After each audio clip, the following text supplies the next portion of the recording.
In our next example, we're given a rational function.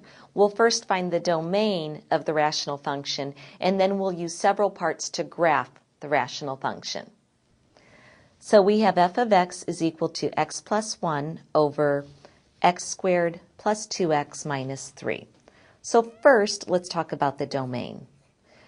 In order to find the domain, we need to let x equal any real number except values that make the denominator 0. So let's set the denominator equal to 0 and solve. And we can factor this. X plus 3 times x minus 1 equals 0. If we set each of these linear factors equal to 0, if we set x plus 3 equal to 0, we get x equals negative 3. And if we set x minus 1 equal to 0, we get x equals 1. So therefore, we can say that we can let the domain be the set of all x such that x cannot equal negative 3 or positive 1. Any other real number is okay. Let's move on to step 1 to help us graph this rational function. I'm going to rewrite f of x in its factored form as x plus 1 over x plus 3 times x minus 1. Now in step 1, we want to see whether we have any symmetry.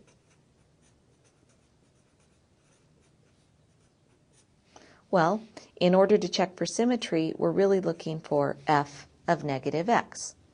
Let's go back to the original function for a moment. I'll substitute negative x everywhere I see an x. In the numerator, I have negative x plus 1. In the denominator, when I take negative x and square it, it's still x squared. Plus 2 times negative x gives me minus 2x, and then I have minus 3. This is definitely not the same thing as my original function. It would be the opposite if each and every term were the opposite, and I don't have that case either. So we can say that there's no symmetry here. Let's move on to step 2 and see if we have a y-intercept. We can always find a y-intercept by letting x equal 0, or in other words, finding f of 0. We'll get 0 plus 1 over 0 squared plus 2 times 0 minus 3. That simplifies to 1 over negative 3, or negative 1/3. Now let's see if we have any x-intercepts in step 3. We can always find any x-intercepts just by setting our numerator here equal to 0. So we'll have 0 equals x plus 1. This has a solution that x equals negative 1. So we have one x-intercept. Now let's move on to step 4. In step 4, we want to see if we have any vertical asymptotes. We do that by setting the denominator equal to 0. We already did that when we were looking for our domain, and we can see we had two solutions, x equals negative 3 and also x equals 1. So those are our two vertical asymptotes. Now in step 5, we check to see if we have a horizontal asymptote. We can do that by comparing the degree of the numerator, in this case it's 1, to the degree of the denominator, 2. Since the degree of the numerator is less than the degree of the denominator, we automatically have the line y equals 0 as our horizontal asymptote. Now, before I move on to step 6 and plot a few points, I'm going to put some of the pertinent information on the graph. We know there's no symmetry, but we do have a y-intercept at negative 1/3, so let's plot that. We have an x-intercept at negative 1, and we also have two vertical asymptotes. X equals negative 3 is our first one, and x equals positive 1 is our second one. And then finally, we have a horizontal asymptote, y equals 0. That's simply the x-axis, so I'll extend that with dotted lines. Now we're ready to choose some points. We want to choose points in between or to the left or right of our vertical asymptotes and our x-intercepts. So let's choose a value to the left of x equals negative 3. Let's say we'll let x equal negative 4.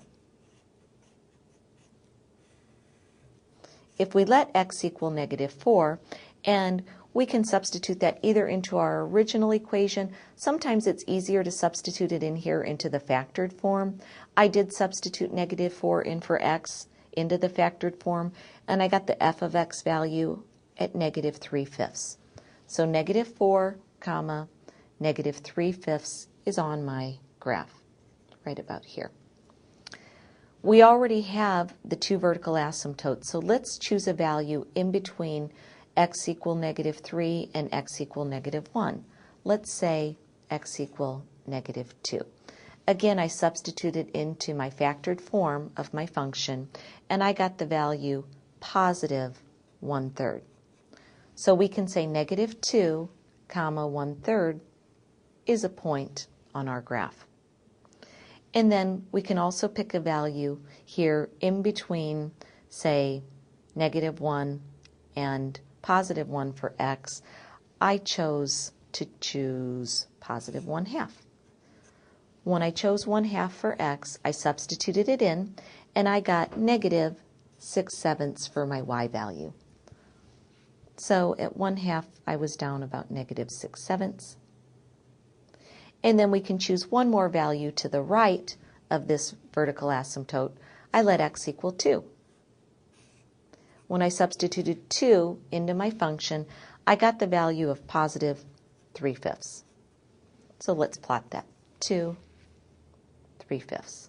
Now we're ready to draw our sketch. We know that the graph will tend toward the asymptotes, so I can sketch it in here.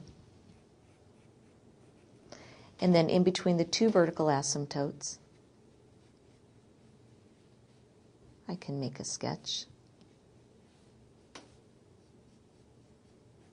And then finally, to the right of my last asymptote. And here's a sketch of the function.